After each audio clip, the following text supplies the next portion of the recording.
ठाकरे गटाचे खासदार संजय राऊत बोलतायत, थेट जाऊयात। परवानगीची गरज नाही। मुंबई देशाची राजधानी, आर्थिक राजधानी। अमित शहाना आमचा विरोध यासाठीच आहे की महाराष्ट्रात त्यांनी ज्या पद्धतीचं दळभद्री राजकारण करून महाराष्ट्र कमजोर करण्याचा प्रयत्न केला, मुंबई महाराष्ट्रातून ज्या पद्धतीनं व्यापार, उद्योग, रोजगार, अनेक महत्त्वाच्या आर्थिक केंद्र आमची ही गुजरातला नेण्याचा प्रयत्न केला आणि केलाच।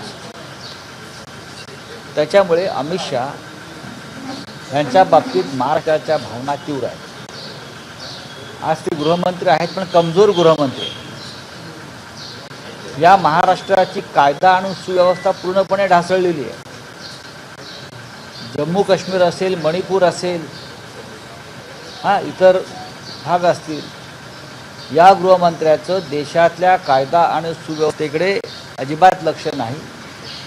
राजकारण, पक्षफोडी, लुटमार ह्यांना पाठिंबा देणं, मुंबई लुटणं, लुटणाऱ्यांना पाठिंबा देणं, शिवसेना, राष्ट्रवादी काँग्रेस पक्षासारखे महाराष्ट्र स्वाभिमानी पक्ष फोडून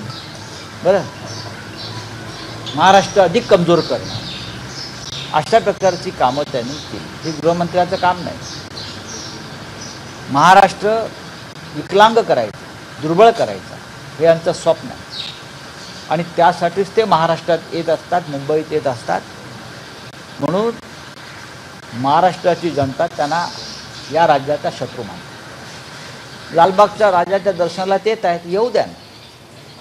मला तर सारखी भीती वाटते, मला सारखी भीती वाटते की ज्याप्रमाणे मुंबईतले अनेक उद्योग त्यांनी पळवले, गुजरातमध्ये अनेक संस्था पळवल्या गुजरातमध्ये, त्याप्रमाणे एक दिवस लालबागचा राजा पण गुजरातला नेणार नाहीत ना। हो सकता है, ये कुछ भी कर सकते हैं लोग। लालबाग का राजा इतना बड़ा नाम है, लोग आते हैं देश भर से, चलो गुजरात में लेके जाओ, प्रेशर लाओ। ये लोग कुछ भी कर सकते हैं। लालबाग का राजा भी गुजरात में लाने का प्रस्ताव दे देंगे। नहीं नहीं, लालबाग का राजा कल से गुजरात में चलेगा। ये व्यापारी लोग हैं, मैं आपको बोल रहा हूँ, और बहुत ही सोच समझ कर बोल रहा हूँ। ये अपने आप को महाराष्ट्र के दुश्मन मानते हैं। बहुत से ऐसे राज्य है जो लूटना चाहते हैं लोग, बीजेपी के लोग। गृहमंत्री अमित शाह जी का ये काम है सबको समान न्याय देना। गृहमंत्री सब लॉ एंड ऑर्डर मेंटेन करना, ये उनका काम नहीं है। पार्टी तोड़ो, पार्टी फोड़ो, न्यायालय के ऊपर दबाव लाओ, चुनाव आयोग के ऊपर दबाव लाओ, प्रेशर लाओ, यही काम देश के गृहमंत्री कर रहे हैं। और इतिहास में ये उसकी नोंद रहेगी कि इस प्रकार का गृहमंत्री देश में हुआ। अमित शाह असतील, मोदी असतील, वारंवार महाराष्ट्राचे दौरे करताना पाहायला मिळाले। महाराष्ट्र लुटण्यासाठी, महाराष्ट्र त्यांना लुटायचं आहे, त्यांना महाराष्ट्र तोडायचं आहे, महाराष्ट्र कमजोर करायचा आहे, बरं का। महाराष्ट्राची प्रगती, महाराष्ट्राचा स्वाभिमान त्यांच्या डोळ्यात खुपतो आहे। ज्या पद्धतीचे निकाल लोकसभेचे महाराष्ट्राने दिलेले आहेत, त्याच्यामुळे त्यांना महाराष्ट्र अधिक कमजोर करायचा उद्याच्या विधानसभा निवडणुकीपर्यंत। म्हणून ते विधानसभेच्या निवडणुका जाहीर करत नाहीये। हिम्मत है तो कर लो ना, हरियाणा के साथ चुनाव ले लो। मुंबई महानगर पालिका का चुनाव क्यों नहीं लेते आप? अमित शाह जी आप आ रहे हैं ना मुंबई में, आप लीजिए ना। 3 साल से मुंबई महानगर पालिका लूटने के लिए आपके लोगों के हाथ में आपने दी है। यही तो सबसे बड़ा घोटाला है आपका।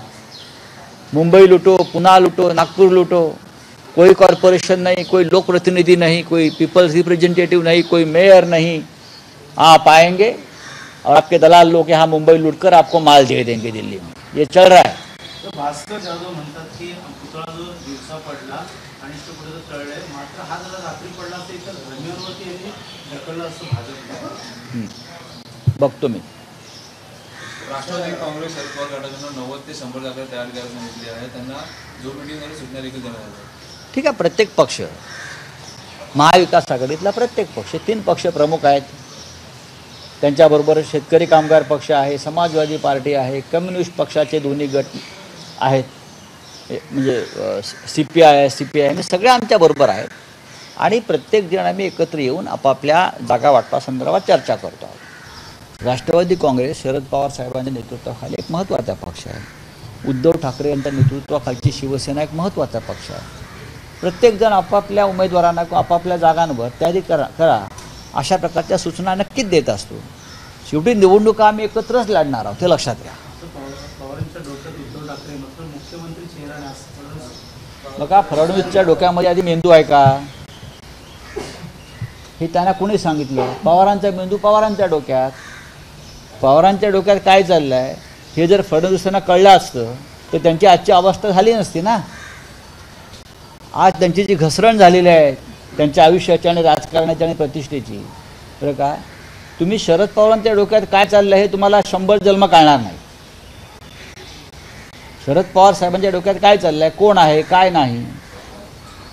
2019 साली सुद्धा पवारांच्या डोक्यात काय होतं हे फडणवीसांना कळलं नव्हतं. आमच्या डोक्यात काय होतं ते, पण झाले ना उद्धवजी मुख्यमंत्री. 2024ला हिंमत असेल तर वेळेत निवडणुका घ्या. मग कोणाच्या डोक्यात काय आहे आणि डोक्यातून काय बाहेर येतं हे जेव्हा समजेल तेव्हा फडणवीसांचा मेंदू काम करायचा बंद होईल. उद्धव ठाकरेंना मोठी सान होती, जसं मुख्यमंत्री पद त्यांनी सोडलं, अपेक्षा केली. आता सीएम म्हणतात की मी सामान्य सीएम म्हणून कोण असं कोण म्हणतंय? 4,000 कोटी ज्याने निवडणुकीसाठी काढून ठेवलेत बाजूला, तो सामान्य माणूस. 50 खोक्याला आमदार विकत घेतले, 100 खोक्याला खासदार विकत घेतले, तो सामान्य माणूस. सामान्य माणूस. सामान्य माणसाची व्याख्या बदलावी लागेल, बरं का. लोकसभा निवडणुकीमध्ये ज्याने 2,000 कोटी रुपये खर्च केले ज्या पक्षाच्या गटानं, तो सामान्य माणूस. अरे कुठून आला पैसा? ठेकेदारांचं राज्य सुरू आहे. सामान्य माणसाचा मुख्यमंत्री राज्यात ठेकेदारांचं राज्य चालवत नाही आणि प्रत्येक गोष्टीत पैसे खात नाही. चला, त्यांचं म्हणणं आहे की फेस टू फेस काम केलेलं आहे, घरी बसून काम करत नाही, फेस टू फेस काम करतो. वित्तीय विभाग जो है वो सबसे नालायक है. 10 बार फाइल पट्टी है.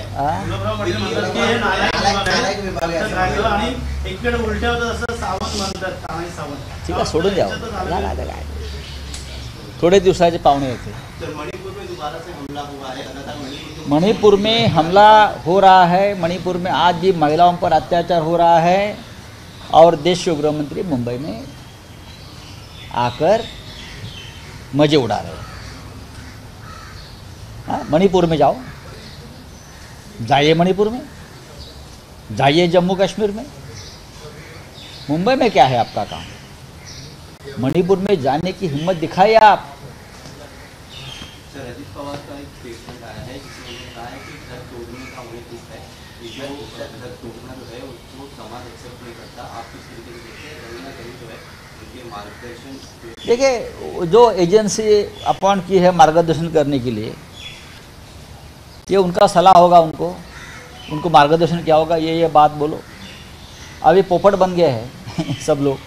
सभी ने अपनी अपनी एजेंसी बना ली है. शिंदे गट ने 2 एजेंसी, अजित पवार की एक एजेंसी. जो उनकी एजेंसी बोलेगी उसके बाद वो बात करते हैं. आपको ये बोलना चाहिए, अभी आपको ये बोलना चाहिए, अभी आप ये कपड़ा पहनना चाहिए.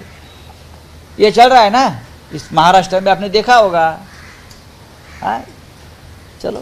सर, अजित पवारांनी खंत व्यक्त केलेली आहे. जे काही घरफोडी झालेली आहे याबद्दल मला खंत वाटते असं. घरफोडी कोणी केली? पक्षफोडी, घरफोडी. हां, पक्षफोडी घरफोडी करणारे नरेंद्र मोदी आणि अमित शाह आहेत. बरोबर आहे. तुम्ही त्यांना बळी पडला, ते मान्य करा की तुम्हाला धाक, भीती, भय दाखवून तुम्हाला फोडलं, अमित शाह दाखवून तुम्हाला फोडलं आणि तुम्ही फुटलात. ज्या कुटुंबानं, मग शिवसेनेचं कुटुंब असेल, उद्धव ठाकरे साहेबांचं, आमचं, शरद पवार साहेबांचं कुटुंब असेल, त्यांच्या पक्षाचं, ज्यांनी तुम्हाला 40 वर्ष भरभरून दिलं, त्यांना तुम्ही त्यांच्याशी गद्दारी बेईमानी करून तुम्ही जेव्हा बाहेर पडता, हे कशामुळे? तुम्हाला आता कसली खंत वाटते?